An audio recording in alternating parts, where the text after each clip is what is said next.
We're live, finally. Hey, everyone. I'm here with my cousin Emily, and we're having trouble with our camera, so she's just here by voice. Hey. Say hi, Emily. Sorry for the technical difficulties. If you guys have any questions, go ahead and start leaving them, and we will get to them eventually. I don't know if, Emily, you can actually see the comments.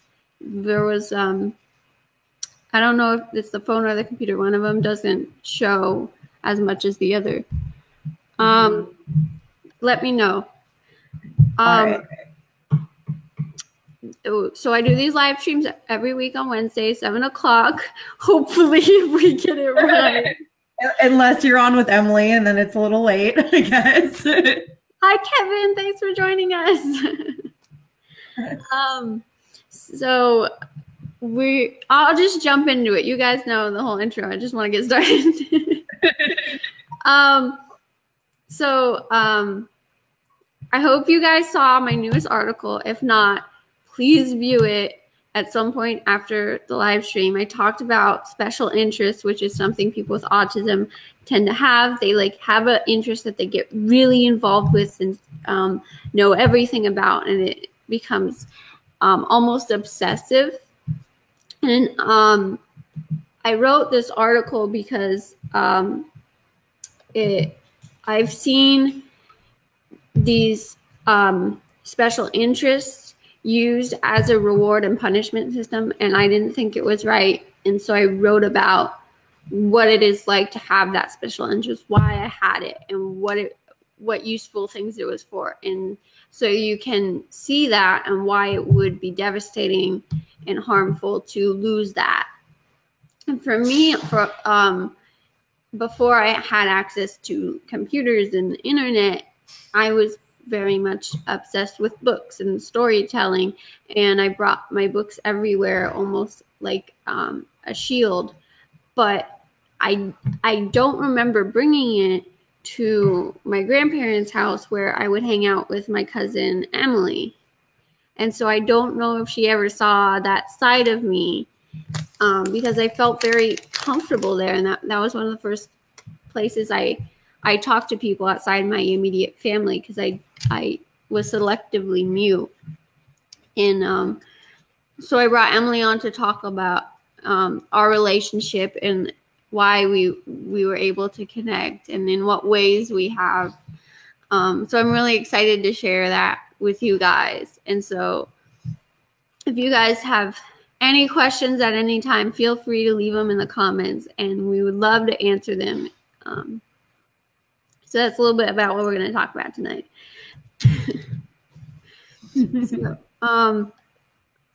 Emily, do you remember any childhood stories of me being a funny little kid? I remember quite a few, starting with, with both you and Lillian, the first birthday cakes.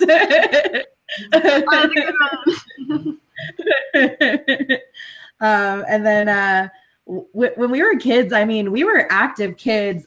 We played some computer games at my grandparents' house, but it was like a social activity.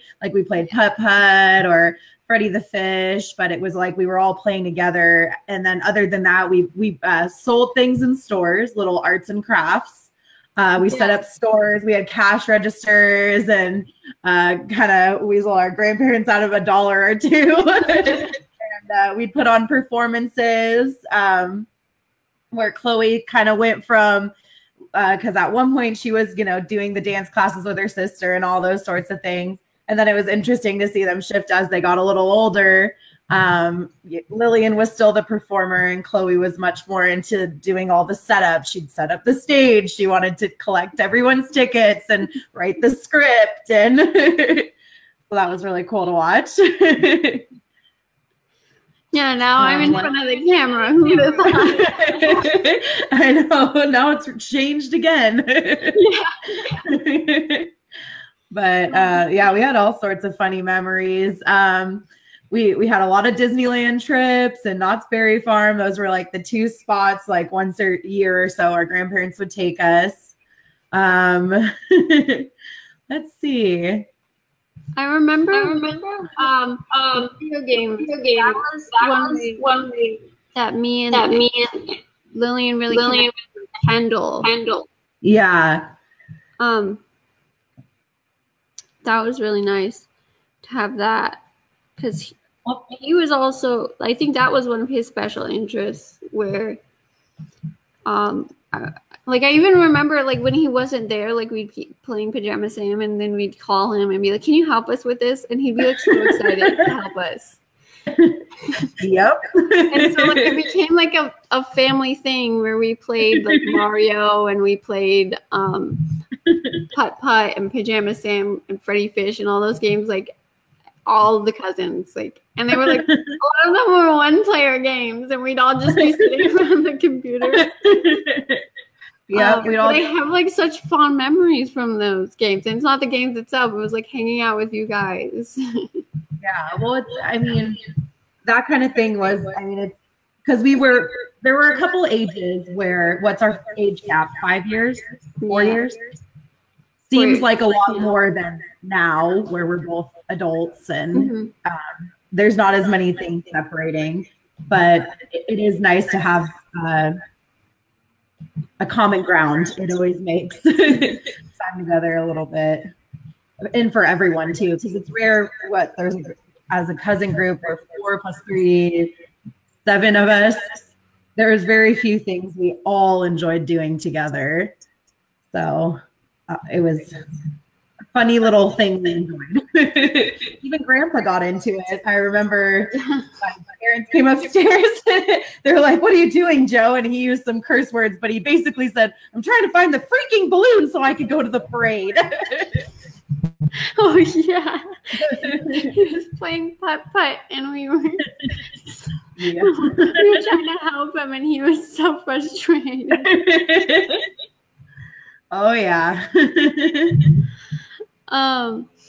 Yeah, so I just remember like you always talked to me like an equal, and like that wasn't something that was very common in my life, and that you never corrected me or judged me for like misspeaking or anything like that, because communication could be really difficult for me. You didn't judge me like when I didn't talk or couldn't talk, whatever it was, and you just like stayed on topics I was comfortable with, and like didn't push for other things, and if I just like wanted to hang around and like not participate but just watch, like you guys were all okay with that as well.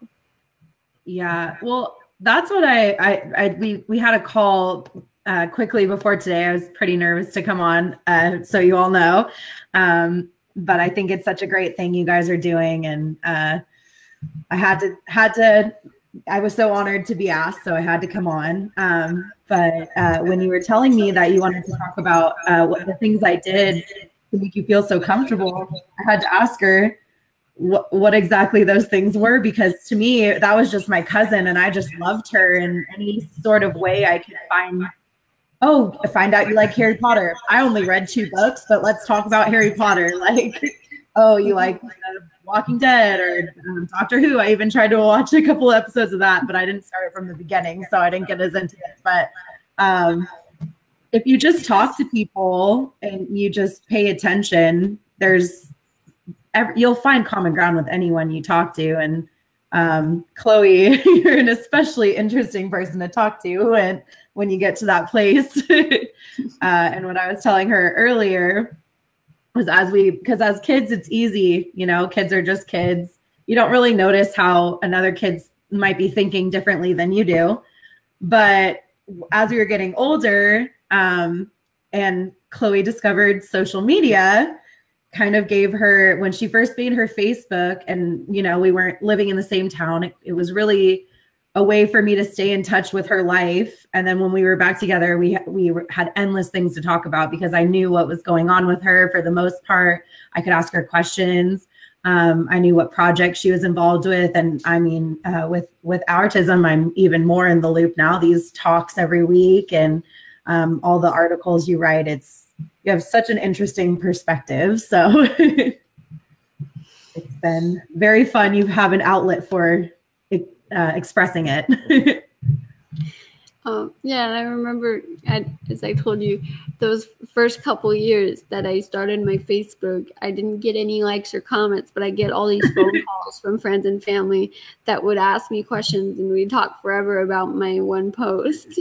But there was no likes or comments online, so it looked like no one was following me. But I had like all these fans that were like looking at everything I posted and asking me about it. Well, I mean, it was more conversation inducing, and not everyone's as brave as you are about putting it all out there either. A lot more people are a lot more restrained or are really using social media to make their life look like something it's not. And you're one of the rare few that it's just what you're thinking, very candid. It's awesome.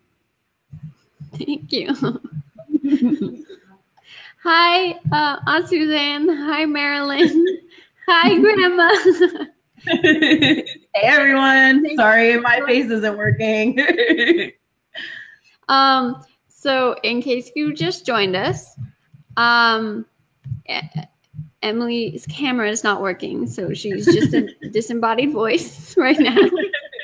She's my cousin, and we're talking about how I created a social media account and how that created a connection between us when we were distant from each other, and when I had trouble communicating, she could pull from stories I posted, thoughts I had online on my Facebook, and we could talk about that endlessly.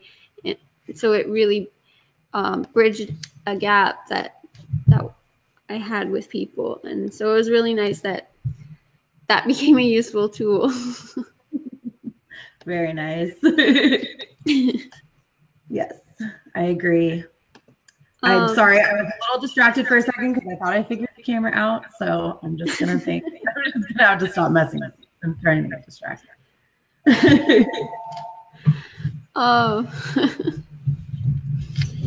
So talk about what did you major in college? So I was a psychology major. I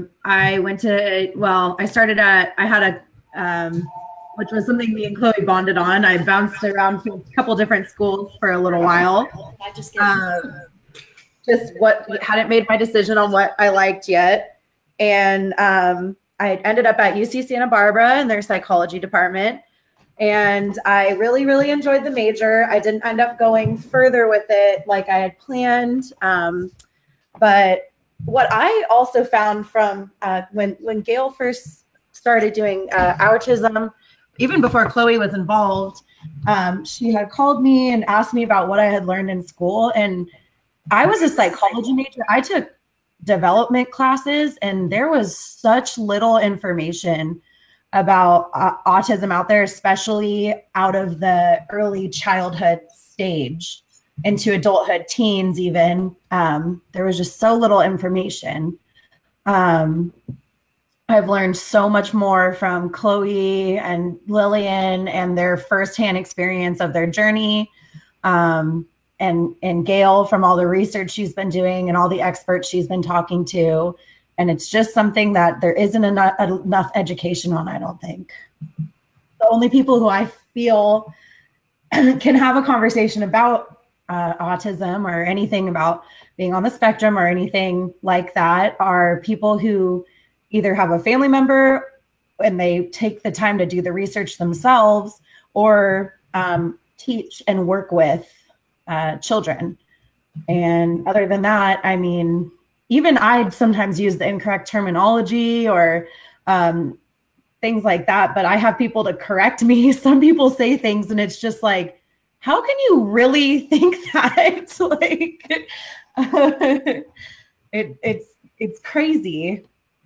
And I think that there needs to be a lot more, especially considering the major I was in. I expected a lot more knowledge and a lot more, because it's a pretty big percent of the population that they just don't, there's not enough education about.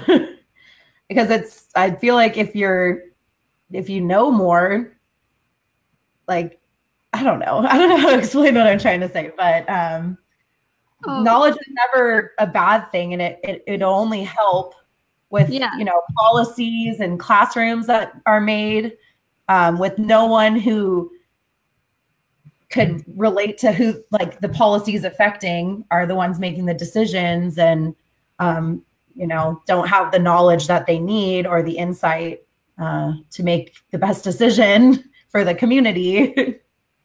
So that's my experience.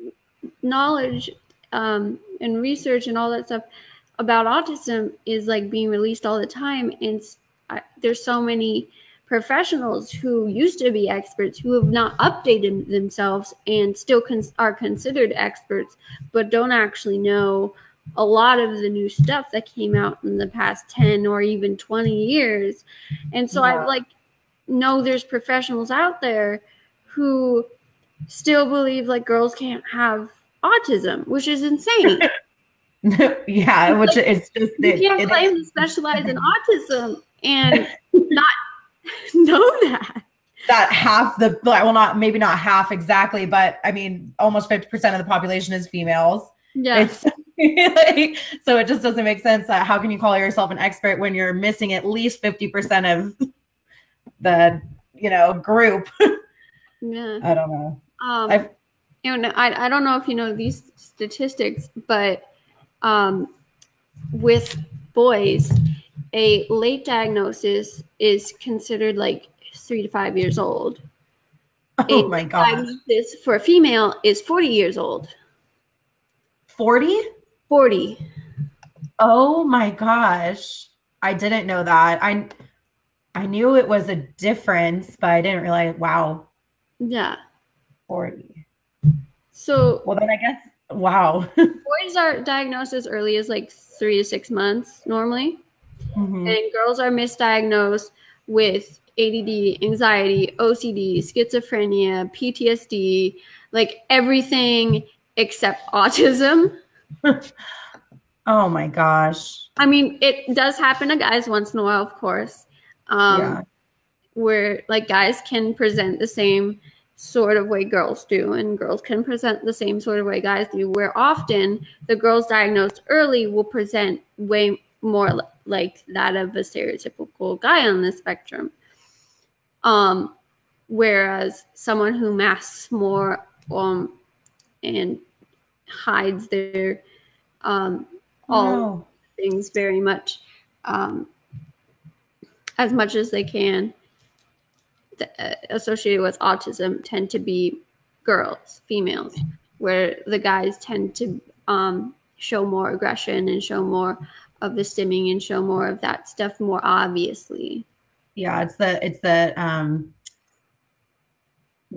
not what the signs that are externally shown more so than, and that, I mean, part of it is they don't have people assessing correctly, I don't think, for the females, like you're saying. And then also the testing itself hasn't changed. So they're still looking for outdated symptoms, and they've not changed the diagnostic to the way girls present. So girls are even being tested and misdiagnosed, which is crazy. Like I saw at a conference about autism, and I wish I knew like what study this was, but they did a study where they did the regular testing the way it's done now is like whoever thinks they have autism goes through the testing, and it was like 9-1 guys, and then they just took like 100 random people and just tested all of them, and it was like 4-6, mostly guys. And then they changed the testing to show that the females, the way they present, and so that they could be diagnosed, and it was like 1-to-1. Oh my gosh. I mean, these are like, I'm rounding the numbers, like I don't know the exact ones, but like it was like so extreme how different and that was just and it was just like this small test. I like, and I wish like I knew what it was, but like that, it's just so crazy that people don't know that girls can have autism, and so like they're sent to testing, and the people giving them the test are like, you can't have it, you're a girl. Like, what? Oh my gosh. And that's crazy, just like changing that. Oh man, that's so there's like so many girls who don't go through the testing, and so they can't get benefits because they've kept trying, and they keep being diagnosed with the wrong thing, keep telling, no, you're wrong, and so they're self-diagnosed, but they're not officially diagnosed, and so they're not getting all of their rights, which is it's just awful. So that is a huge issue, and like the little that I know, and I'm sure the little you know, you can now spot it so easily. You can at least go like, maybe there's something there, right? Yeah. Where how do professionals not have that information? Well, or why are they not? I mean, yeah, using that as what the people you're interacting with all the time know better.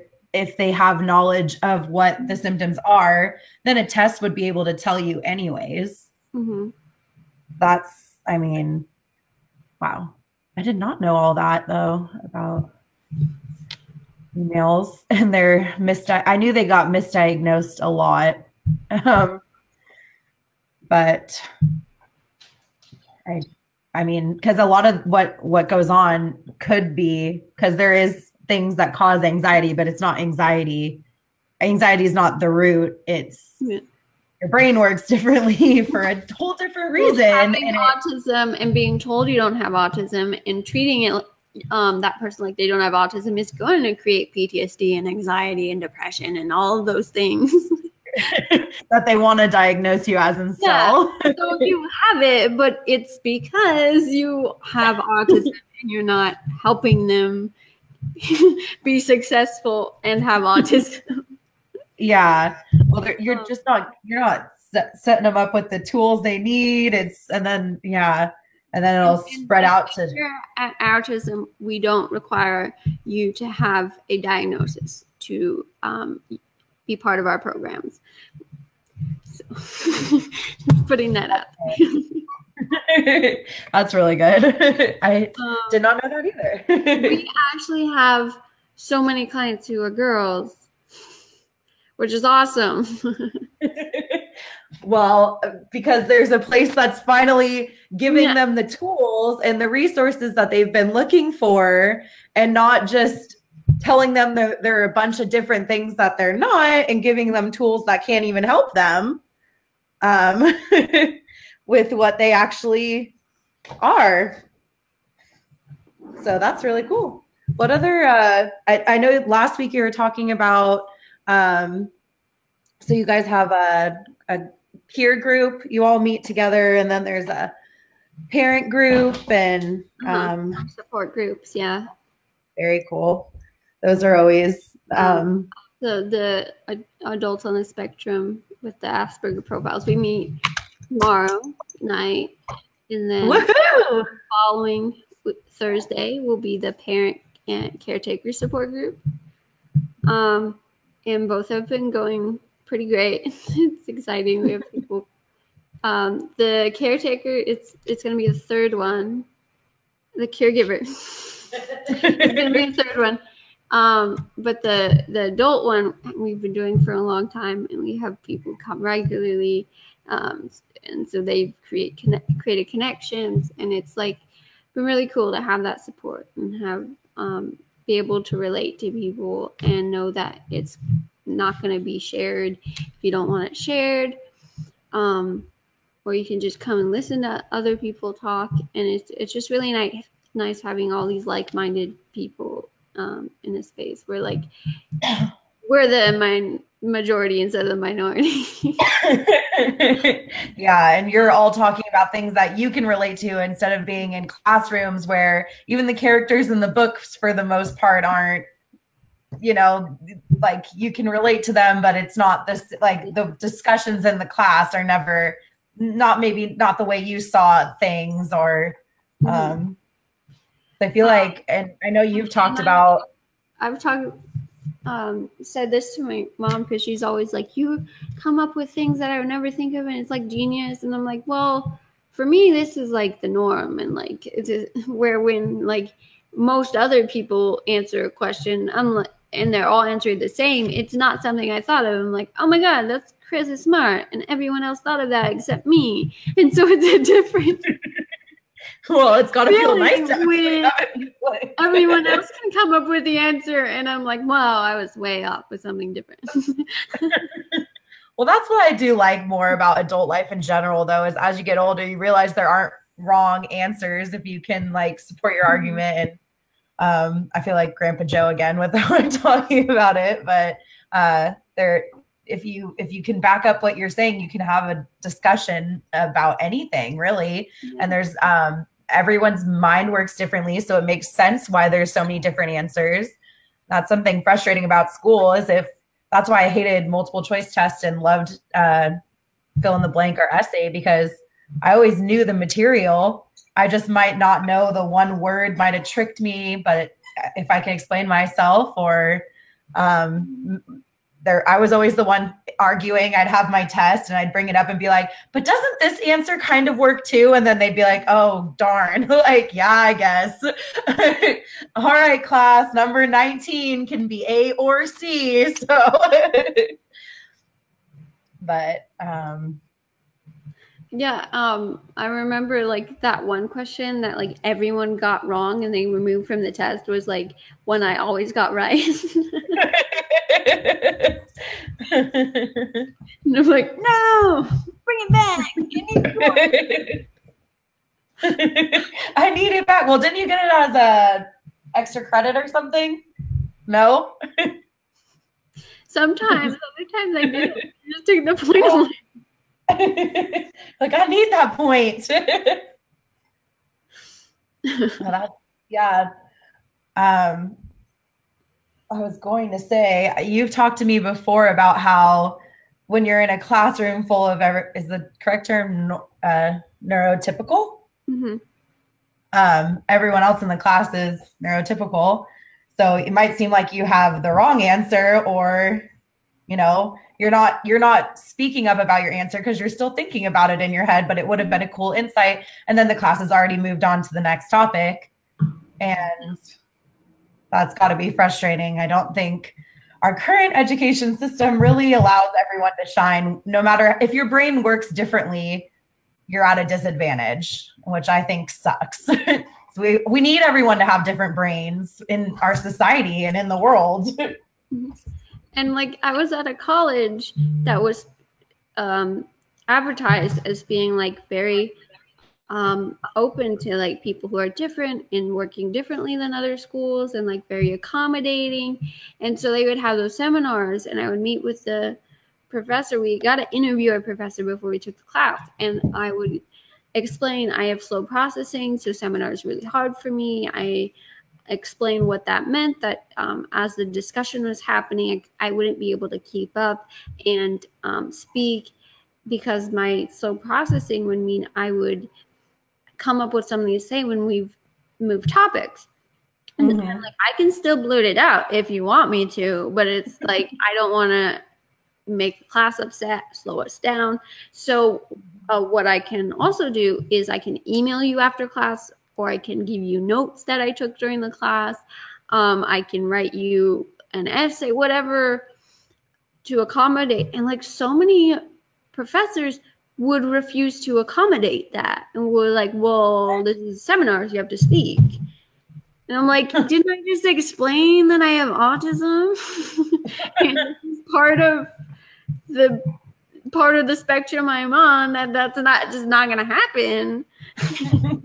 Do you need me to give you more information? Because there's like tons of material I could show you as to why, but that's ridiculous, especially if you're taking them as the class is going. That's the same thing as speaking out loud. I mean, I guess maybe you're not sharing your insight with the class, but I mean, you're pretty open about your ideas and thoughts and feelings, at least if you don't have to do it face to face or in front of a big group where you're having to make eye contact with everyone. But I'm sure they could have come up with a way, like maybe you could have like shared an insight on, like, there's so many with the technology now, you could have communicated with all your classmates after class. You could have just emailed them all like 1 or 2 insights or whatever for some sort of participation. Sorry, my dog is squeaking away at her toy. There's the rare few amazing teachers who like were very accommodating and brilliant and like even did things that I really think they weren't supposed to in order to help me. Well, because they got it. Yeah. But, they like, listened to how you were feeling. Which is why I don't feel like I enjoyed school, and it was not a great environment for me. And it really wasn't the case where it was like you have to follow these rules, even though they didn't make any sense, even though it was like get a good grade is more important than actually learning. Yeah. Which I think is, I'm like, well, I can just say random things and get that point. Like, if that's what you want, but I'm not going to learn anything when I do that. Oh my gosh. Yeah, that's what I kind of think that the whole education system is set up like that for everyone. Mm-hmm. I mean, I never got diagnosed or anything, but I had a lot of trouble reading, especially out loud. The person who popcorn reading, oh my god, worst anxiety, like every single time we were like, I love books. Books should be a fun part of the day. Reading as a class should have been something I looked forward to, but I was always terrified, like my squeezing my hands together until like my nails were puncturing my hands, like sweating, like, and then by the time I'm reading out loud, I'm even more flustered than I would have been to begin with. Just like dreading someone calling my name. For me, it was the opposite. I was so bored because we were going so slow. I'd hit ahead, and then it would get to my turn, like, Chloe, read. I'm like, I don't know where we are. I'm way ahead of wherever you guys are. I finished the chapter like 10 minutes ago. I'm working on my homework. This is boring. And then, of course, it looks like you weren't paying attention when really you're just above and beyond. Again, I also had selective mutism, so half the time I went, no. So it was really like you weren't paying any attention at all. Like, what's going on? I'm like, Oh, gosh. I do not miss those days. Yeah, and the poor people who had like dyslexia and like they're like when they read, they're so embarrassed. And I was like, and then like the popcorn questions were even worse, where it's like you're gonna get a random question and hopefully you know the answer. And I'm like, what does this prove? I don't understand. You just want to make students feel dumb? This is about learning, not already knowing the answer. And then you're not paying attention. You're just like having anxiety until your answer and like hoping that your question's one you can answer. It's like, well, I knew all 9 of the other ones, but then the 10th one was mine and I didn't know that one. Now I feel stupid. So I just think there's a much better ways of going about it that can be beneficial for everyone. So are people still commenting? Because I'm not getting new comments. So I'd love to get some questions. Did anybody leave any questions? Nope. Okay. I've been asking. I see that now. I scroll down. Mm. Let's see, what else can we talk about? You still there, Emily? Oh, did you lose Emily too? We might have lost Emily.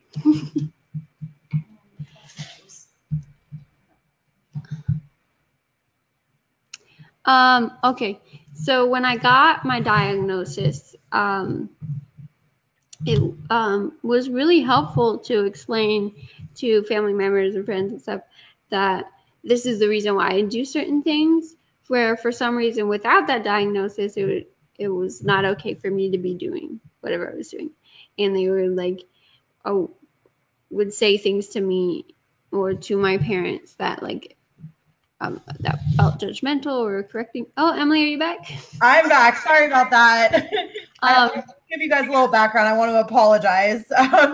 This is all on me. I've had strep, and my dog is recovering from getting spayed, so I'm a mess right now. But anyways, my computer just died. It was my backup computer. Talking about after the diagnosis, how people were more accepting when I said I have autism, especially like family members, about certain things, I guess symptoms of in the way I presented. And so that it was really helpful, just like as that tool, where even like when we really thought I had autism, but I didn't have that official diagnosis, like people, friends and family were like, I don't understand why you need to go through this testing.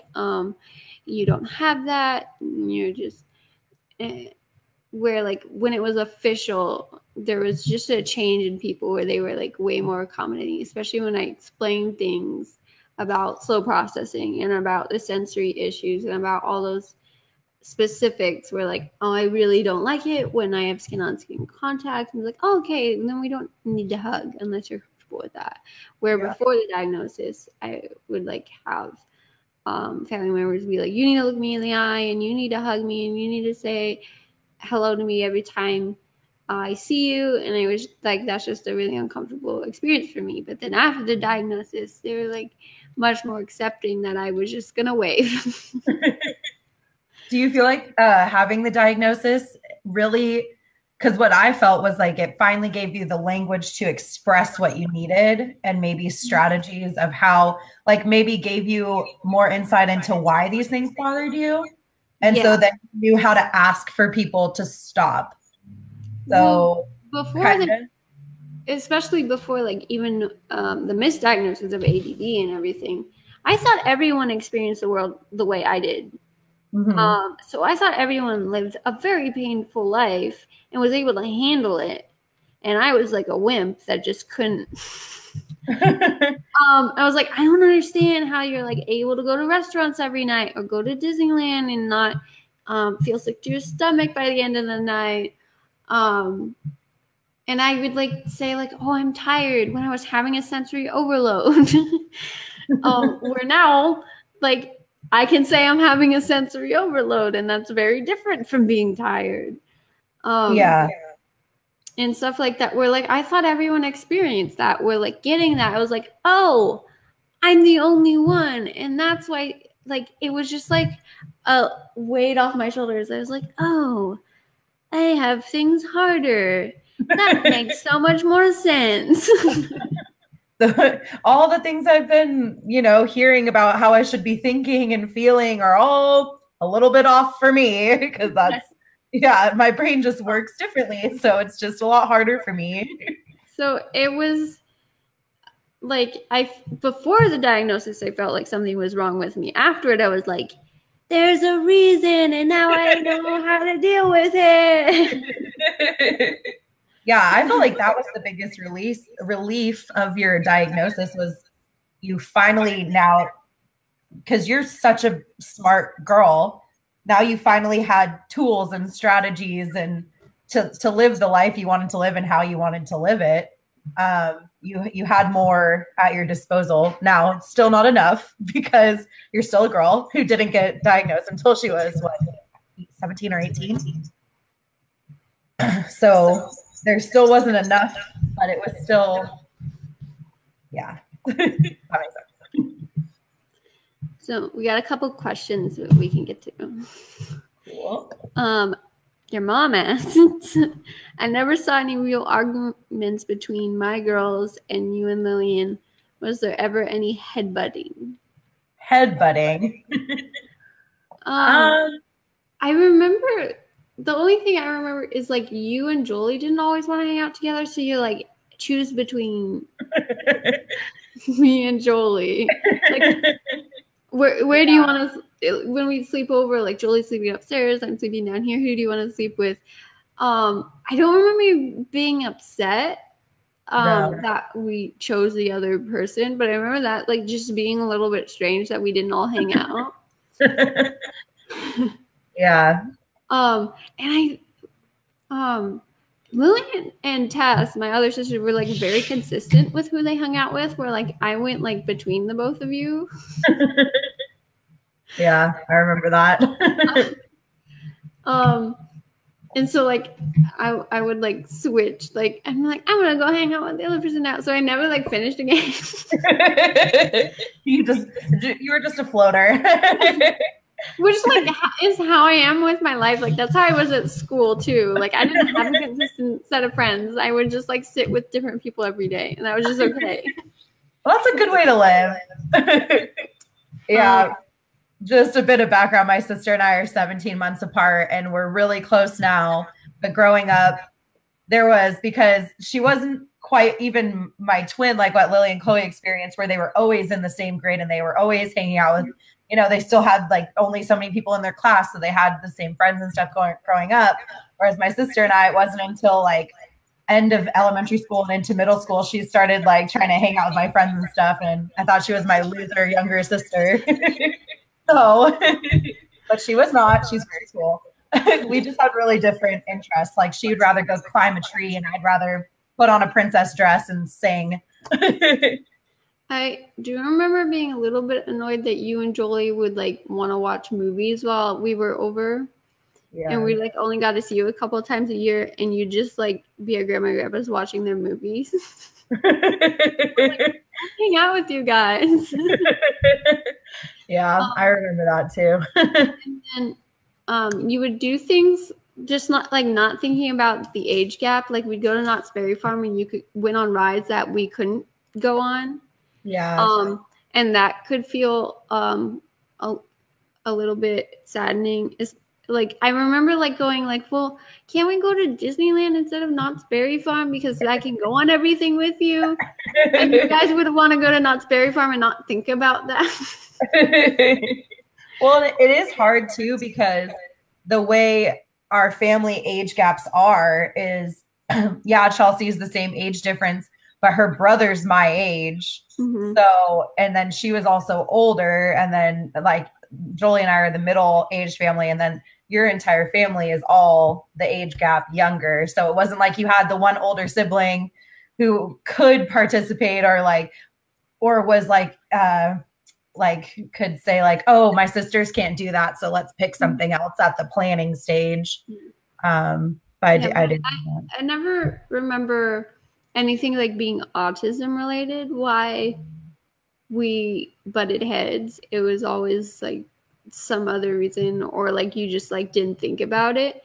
But like now that you're older, like you're very aware of like especially the autism stuff. Do you even like will ask like, do you need to go to another room? And or like when I say things like, oh, I need a break right now, or like we've gone to Disneyland together and I'm like, I need to leave Disneyland early. Like you don't get upset about it, or you just like, yeah, she has autism, she probably needs to do that. It makes sense. I see why. Yeah, I mean, and even as a kid, if you guys did have the diagnosis, I'm not sure if I was mature enough to like, I always like to do everything with my cousins, but I don't know if it would have processed in a way that changed my behavior in a significant way. I mean, it might have been something that if I was reminded of, it would change my behavior. But overall, I think most of the little spats we had were just kids being kids, and you know, growing up with cousins when an age gap seems so different, and then you grow up and it's really not. Your family's family, and you can always find something to do. Doesn't matter the age difference. All right, we're gonna move on to the next question now.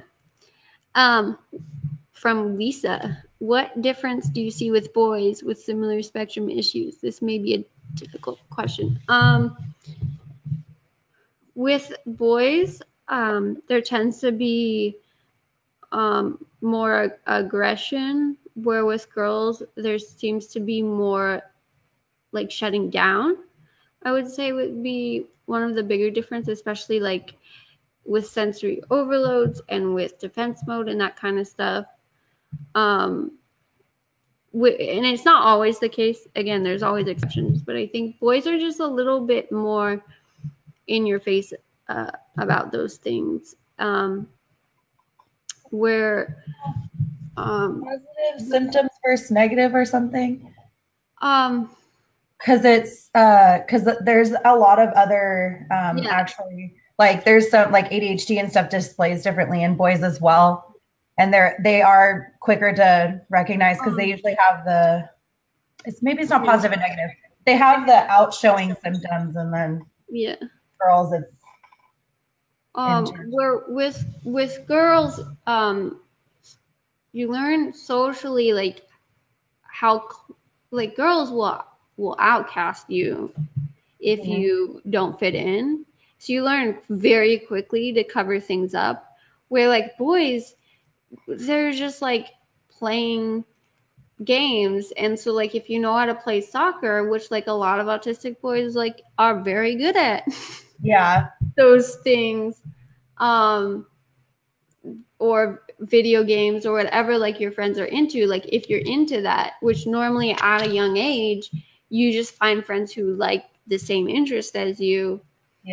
So you're like, I'll join a sports team, or I'll just invite boys over and play video games. Like, so you tend to fit in with some group, and like as you get older, there's more issues with that. And like, where with girls, if you show, even like if we would play board games or whatever, but you're also talking and you're also doing other things. And if you show something that they don't understand or think is weird, whether it's related to autism or not, they outcast more, and then rumors spread and they talk to each other and go, oh, you shouldn't hang out with that person. And so girls very quickly learn to mimic so they'll like find someone they think is really cool and have like the qualities they really like, and they'll just follow them around and copy them, and they'll put on the traits of that person.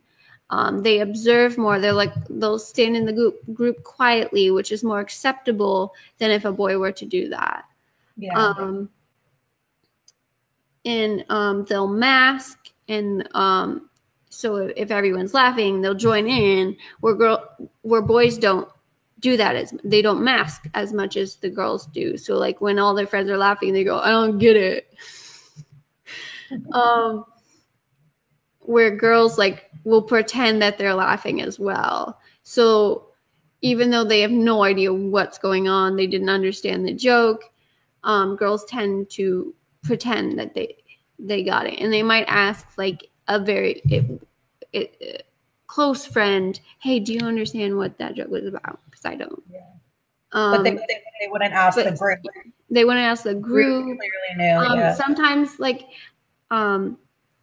I would go after recess and go approach my teacher and ask them about something that happened at recess. I'm like, someone said this and everyone laughed and I don't get it. And they're like, oh, it's just a joke. I'm like, okay. And so like, nobody knew. Where guys just go, oh my God, that's stupid that you laughed at that. Like, I don't get it. Like, they tend to do that more. We're like, and again, it's not always the case, but relatively, it tends to go more that way. And so that's why you'll see When girls stim, they try to hide it. So if they're hand flapping, guys will be like up here, and a girl like, we'll do it under the table. And just stuff like that, where girls are just more aware of trying to fit in and trying to get that approval in different ways than the guys will. And then a lot of the qualities of autism that are more acceptable for a girl to have. It's more acceptable for a girl to be really quiet at a young age and shy. And so when they have the nonverbal or the selective mutism or some, they're quiet and they're shy. Where with boys, they're like, oh, there's something delayed with their speech. Yeah. It's just the standard expectations people have is, the symptoms that fall more in line with a typical girl. So it's not. Well, I think girls are way more chatty. So like, I'm feeling. Well, you're being more like, why isn't this girl talking? But there's more girls who are more like that, I guess, than there are boys that are just like that. I guess. I don't know. I've known a bunch of quiet boys, but they still have their. Like there's more quiet boys, but maybe they're just more quiet around a girl. Yeah, who knows? And then what I found really interesting is girls, more so than boys on the spectrum, will not will cross over that gender boundary more than the neurotypicals will. Where when we were little, me and Lillian played Power Rangers, and we didn't think of like that's a boys show. Like we didn't think about gender like that. No. Lillian would want to play with the guys at recess, and they're like, "No, you have to be a boy to play with us." And she'd get mad and fight them, and then she'd be allowed to play. And especially when she proved she's good at sports, like, she was invited. Where boys on the spectrum are a little bit more aware of that gender boundary, where when they try to cross over, someone will say something more to them than they would to a girl. And so they are more aware of that. And so you won't see as many guys hanging out with the girls, even though they might be more comfortable just hanging out and talking and just hanging out and doing things like that, rather than hanging out with the boys and roughhousing. Interesting. I didn't know that. Yeah.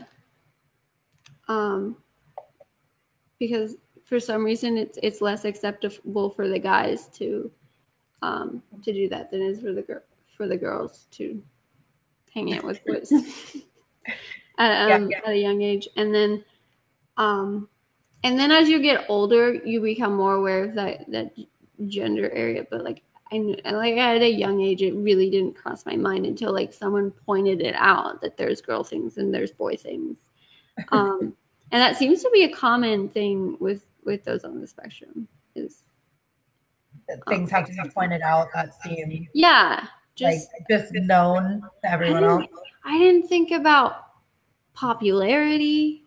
I didn't think about any of those things. And then middle school people would like ask, like, how popular are you? How many friends do you have? And I'm like, I never counted. I don't know. What do you get? Now I have to figure out what is considered a friend. There's a lot of qualifying questions I need answered before I can give you. This is a crisis now. Where that wasn't something I thought about till other people pointed out. Where like other girls, like they thought about from a really young age what they wore to school, who they hung out with, how popular they were, and like there were people considered the cool people. I'm like, I didn't know any of that stuff. Well, that's actually probably nice, though. Is it? I mean, until you were reminded. Yeah, it was really nice to live in bliss. Like I thought my bullies were my friends. Like now I'm like, holy shit, people are awful. Like in hindsight, people were really mean to me. But at the time, I was like, I've never been bullied in my life. I don't know what you're talking about. What is bullying? I didn't know people were mean. I don't know one mean person. Yeah, it's weird when you start to realize that, because I remember, I mean, even me thinking back on it is, you know, as a kid, everyone's your friend. You'd have like dramatic things happen, but you know, it wasn't like the same way it got later, where it was so backhanded. And like, I miss the days where if someone didn't like you, they would just not like you to your face, instead of like being super nice to you and then going around and then saying terrible things about you. Because my brain doesn't understand that, just because I'm not like that even. Like, I had a really hard time with that, because for me, I act the way I feel about the person to their face, good or bad. And so when someone's nice to my face, I think they like me. I think everyone does. And it's a really, really sad part of the world when you find out that, oh, just because someone smiles doesn't mean they're being friendly. Or And then also, like, when I was little and like people realized they didn't quite understand emotion, they're like, people smile when they're happy. It's like, but they also smile when they're nervous. There's also an angry smile. There's also a sad smile. Like, it's not that simple. And so I'd be like, oh, that person's happy, and they're obviously super angry. You're like, well, you told me though how to smile. But people told me like that means happy. Yeah, I mean, the emotional cues and all those sorts of things, it's crazy that anyone can learn what they all mean. And then I can only imagine how things felt for you when you weren't, you know, if you weren't catching on to them, because they're not logical. They don't make sense. Like, you could be, and usually the emotion you're trying to mask with is the actual opposite of whatever you're feeling. So like you were saying, you're really nervous, so you're smiling through it, or like, you know, makes it really hard to, unless you just have that in tuned, like, oh, like you just know. It's never really taught to you in any sort of way that makes sense. Kevin has a great question. How is Power Rangers a boy show? There were girl actors in it. Kevin, you're right. It's not a boy show. But when I was growing up, girls didn't watch it. And so I'd like be hanging out with my friends. I'm like, did you see Power Rangers? And they're like, no. That's a boy show. What? But there's girls in it. There's a Pink Ranger. I was just going to say, one of them's pink. Oh, I remember like guys dressing, like it was a big thing to dress up as the Pink Ranger. Like they were so excited. I don't know why. But I remember that like at Halloween, like there were so many guys dressed up as Pink Rangers. Who knows? I don't know, just like my town or like. I can't say I remember the same thing, but. Yeah, there were like, it was like the Red Ranger was cool because he was the leader. And then there was just, I don't know if they thought they were being funny or like, but there were a lot of Pink Rangers. Well, Halloween's an opportunity to be whatever you want to be. So there you go. So are there any more questions? I think we'll go on a little bit longer because we started late. I apologize again, everyone. Thanks for hanging in there with my technical difficulties. What do you mean, why? Suzanne? Why what? I don't know. I need more. Why? Oh, maybe about that's another thing. A common thing on the spectrum is not being able to answer vague questions. And a question I get on like these from parents about like when I'm like, hey, anyone have any questions about autism or for me? Like, please email me or message me, and I'll just get like, how can I help my child? And I'm like, with what? With autism. I'm like, I can't answer that. I'm so sorry. I need more information. If you're going to give me a vague question, I'm going to have to give you a vague answer that covers all the bases, I guess. Like, and there's books on it. You can get a 300-page book. Like, this is not an email question. Oh, sorry. My mom said I was laughing at boys dressed like girls for Halloween. I remember that in elementary school. Like, there were a lot of guys that wanted to dress up as girls for Halloween. Like, they dressed up as cheerleaders, and they thought it was funny. Yeah, we had Powder Puff in high school where it was, girls played football, boys were the cheerleaders. Oh, and hi, Peter Bell. What? And somebody joined that I know. But I remember the boys were even more excited to be cheerleaders than the girls were to play football. Yes. Yeah. Maybe all those boys had autism, and they were just like, I can't do any of the girl stuff any other day of the year. let it go today. Who knows? This is the one day it's acceptable. I remember my high school didn't allow male cheerleaders or male dancers on the dance team, and I didn't understand that. Really? Yeah. We had a girl or two on the football team, and we had one boy cheerleader the whole time I was in high school, and then I think 2 or 3 more underclassmen when I was a senior. So we were allowed to have them, but I'm not sure if it's maybe because our cheerleaders were, there was an army of them. There was I don't know, at least 50 people on each squad. So 50 varsity, 50 cheerleaders, 50 JV, 50 freshmen.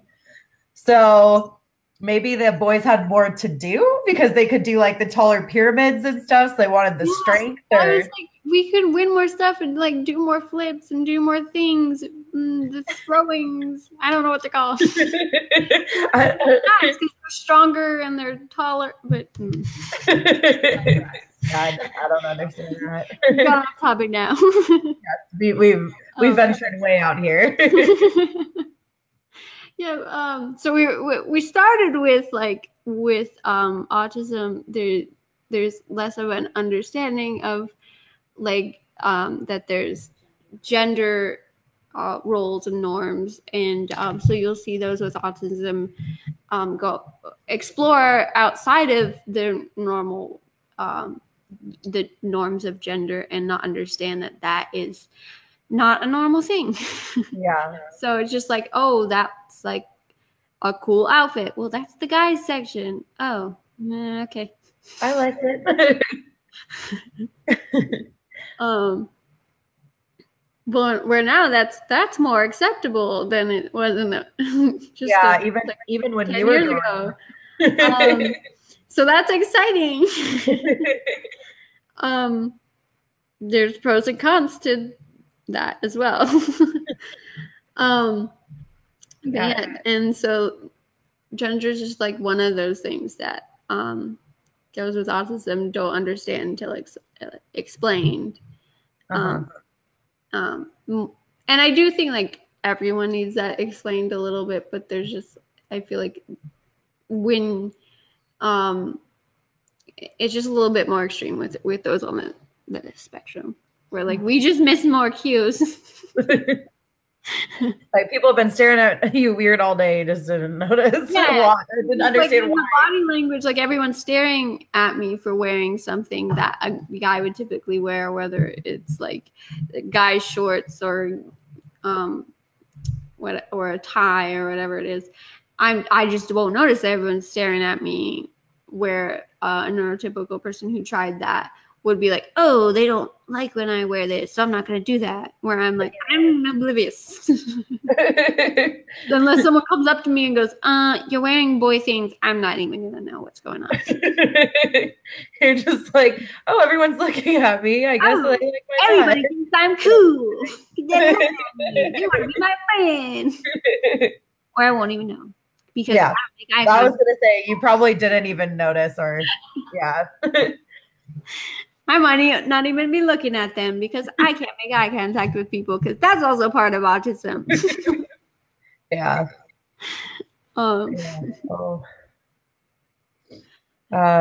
Let's see. Was there anything else we wanted to talk today? Let's see. Any last things?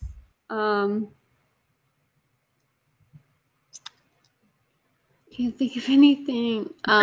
So if anybody has any last questions before we wrap up, I'm going to start doing my end thing. Check out the website, OurTism.com. I have been posting blogs regularly these past 2 weeks, and so check out the new ones. I write about living with autism, and I'm really proud of my new things I've written, so check it out if you haven't. Check out the support group. The adult support group meets tomorrow, and next week, same time on Thursday, we have the parent caregiver support group.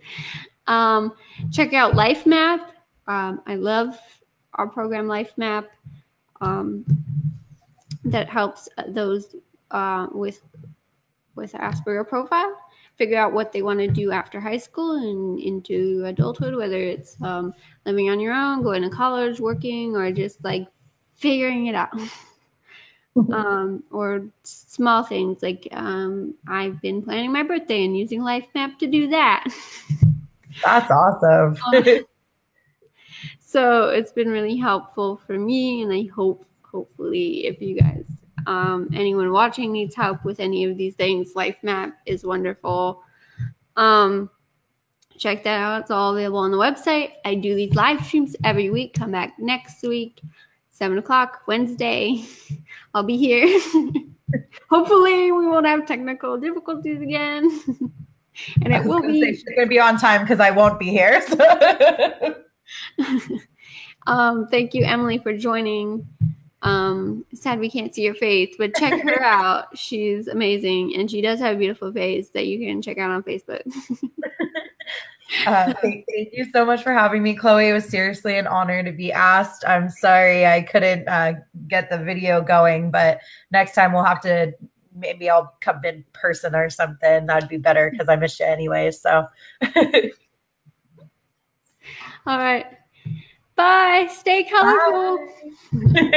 Bye, everyone.